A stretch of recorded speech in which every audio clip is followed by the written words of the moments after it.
Silahkan. Karena Nabi sebelum haji umroh dulu. Bahkan 4 kali umrohnya, nggak tanggung-tanggung itu. Ya. Geng.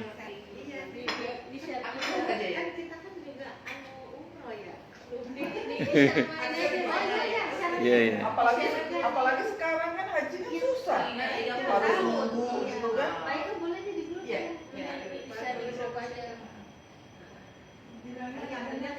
Di mana-mana itu nggak ada tuh umroh sebelum haji.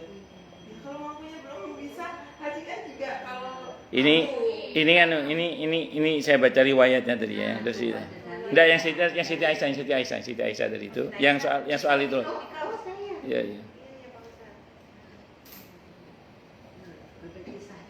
Ya.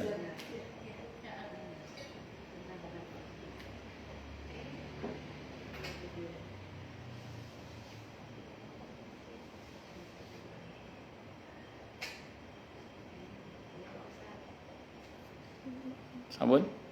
Baik. Jadi Sayyidah Aisyah radhiyallahu anha bercerita, orang-orang Habasyah, orang-orang Ethiopia itu mengadakan atraksi, atraksi permainan di hadapan Rasulullah Muhammad SAW pada hari raya. Sayyidah Aisyah berkata, aku pun menonton di atas baunya, dan Rasulullah Muhammad SAW merendahkan baunya untukku sehingga aku bisa melihat mereka di atas baunya. Sampai aku puas, kemudian aku berpaling. Ini hadisnya dari Ahmad An-Nasai dalam As-Sunan Al-Kubra, dan di Sunan An-Nasai juga ada hadisnya itu. Nah, sehingga kalau kita baca riwayat ini berarti saat itu ketika orang-orang Habasyah mengadakan atraksi di antara tarian-tarian Habasyah, itu Nabi tidak melarang. Nah, berarti apa yang dilakukan oleh para orang-orang Habasyah dalam bentuk tarian-tarian itu atau dalam bentuk atraksi yang lain-lainnya, itu bukan sesuatu hal yang diharamkan dalam Islam. Dan mereka dalam atraksi itu sambil menyebut dan mengingat Allah, bukan tidak mengingat Allah. Karena itu kalau itu dianggap sebagai satu hal yang melalaikan, pasti Nabi melarang. Tapi karena itu tidak melalaikan, maka Nabi tidak melarang. Sependek yang saya pahami. Wallahu a'lam bishawab. Tapi saya ulang tadi, pro kontra itu biasa, tidak usah kaget. Nggih, sami-sami.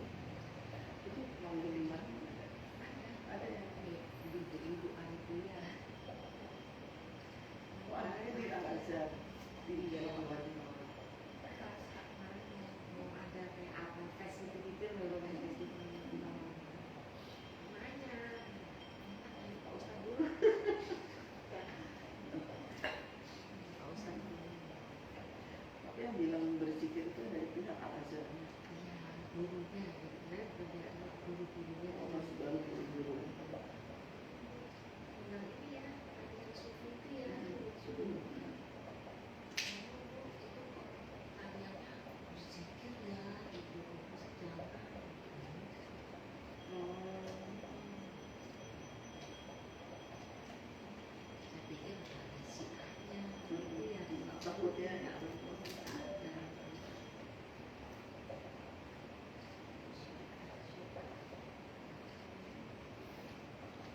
Ini hadisnya lebih jelas lagi nih, Bu. Lebih jelas lagi.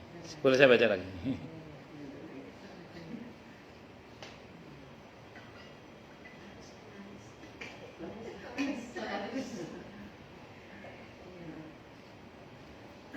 Saya baca ya. Dari Anas bin Malik radhiyallahu an, beliau berkata, orang-orang Habasyah menari di hadapan Rasulullah Muhammad sallallahu alaihi wasallam. Mereka menggerak-gerakkan badan, menari maksudnya, dan mereka mengatakan Muhammad adalah hamba yang soleh. Berarti beliau menari sambil memuji Nabi Muhammad. Kalau memuji Nabi Muhammad berarti memuji Allah juga otomatis ya. Rasulullah SAW bertanya, apa yang mereka katakan? Orang-orang menjawab, mereka sebut bahwa Muhammad adalah hamba yang soleh. Hadis riwayat Ahmad dikatakan dalam hadis ini, sanad hadis ini sahih sesuai syarat Muslim. Hadisnya sahih menurut syarat Muslim.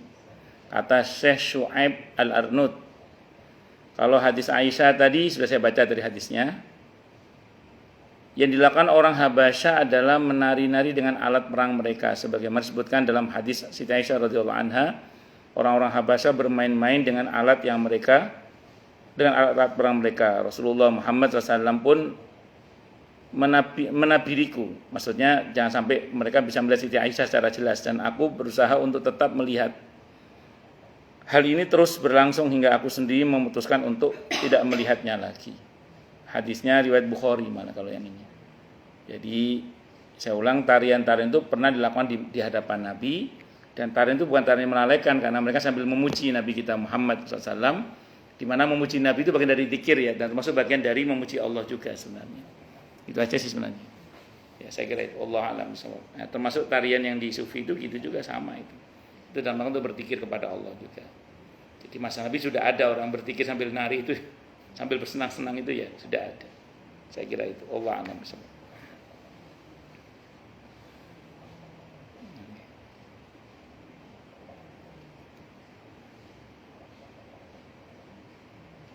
Sebenarnya saya sampaikan begini bukan apa-apa sih, supaya kita ini nggak gampang menyalahkan orang itu maksud saya. Bahwa salah itu ada iya, tapi gampang menyalahkan jangan, itu maksudnya.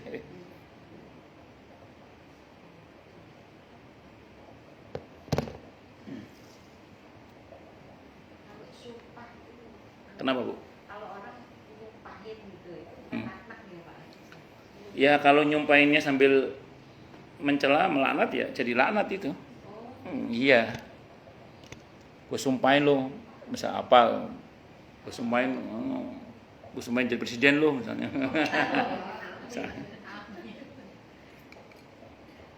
Kalau sumpahin mati ketabrak itu berarti makna juga. Nah,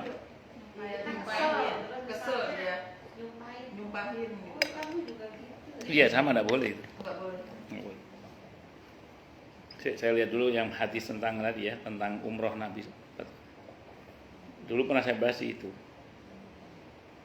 Umroh Nabi 4 kali sebelum haji.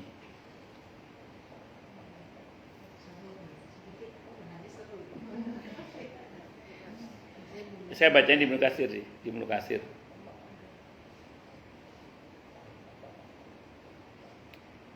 Kalau di data sejarahnya itu umroh pertama itu tahun ke-6 Hijriah.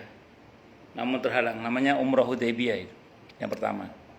Yang kedua umroh tahun ke-7 Hijriah sebagai qadha umroh pertama. Jadi umroh pertama kan dihalangi. Maka umroh kedua itu umroh qadha. Yang ketiga umroh peristiwa penaklukan Mekah. Berarti pada tahun ke-8 Hijrah. Itu Nabi menaklukkan kota Mekah sambil umroh. Yang ketiga, yang keempat, umroh keempat ketika beliau pulang dari Taif. Jadi itu 4 kali. Nah, jadi Nabi sebelum haji itu umroh berapa? 4 kali. Nabi itu kejadiannya. Yang saya tahu itu ada di Ibnu Katsir itu, dalam tafsir Ibnu Katsir.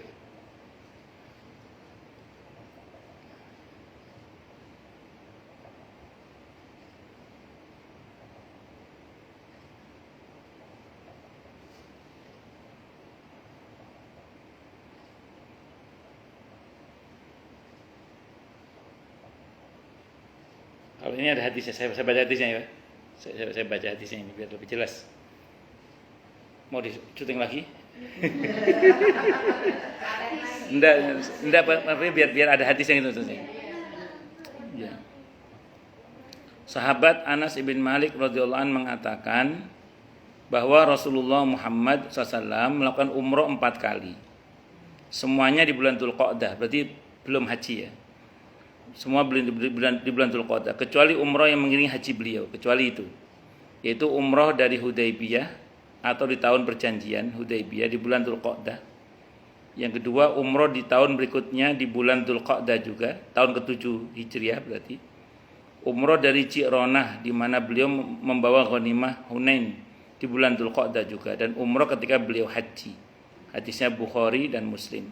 Jadi terakhir baru umroh yang membersamai haji. Sebelumnya umroh-umroh yang belum haji. Tahun ke-6, tahun ke-7 itu Nabi umroh, tapi saat itu belum haji beliau. Baru nanti setelah itu beliau umroh lagi membersamai haji. Jadi Nabi itu umroh bahkan 4 kali sebelum haji. Hadisnya Bukhari itu diantaranya. Kata sahabat Anas ibn Malik radhiyallahu anhu. Oke, sama.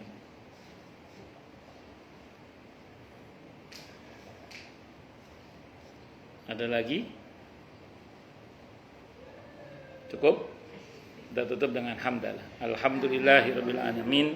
Semoga kajian kita bisa bermanfaat, mubarakah fi dini wa dunia wal akhirah untuk kita, keluarga kita dan seluruh umat Islam semuanya. Dan mudah-mudahan kita semua dijadikan oleh Allah sebagai orang-orang yang sukses dunia akhirat, selamat dunia akhirat, bahagia dunia akhirat, dan dipermudah urusan kita oleh Allah fi dini wa dunia wal akhirah. Semoga Allah limpahkan hidayah selalu untuk kita. Semoga Allah tingkatkan selalu hidayah untuk kita, dan semoga Allah berikan hidayah untuk siapapun yang melihat kita. Subhanakallahumma bihamdika asyhadu an la ilaha illa anta astaghfiruka wa atubu ilaik. Sallallahu alaihi Muhammad wa ala alihi wasallam. Saya mohon maaf. Wassalamualaikum warahmatullahi wabarakatuh.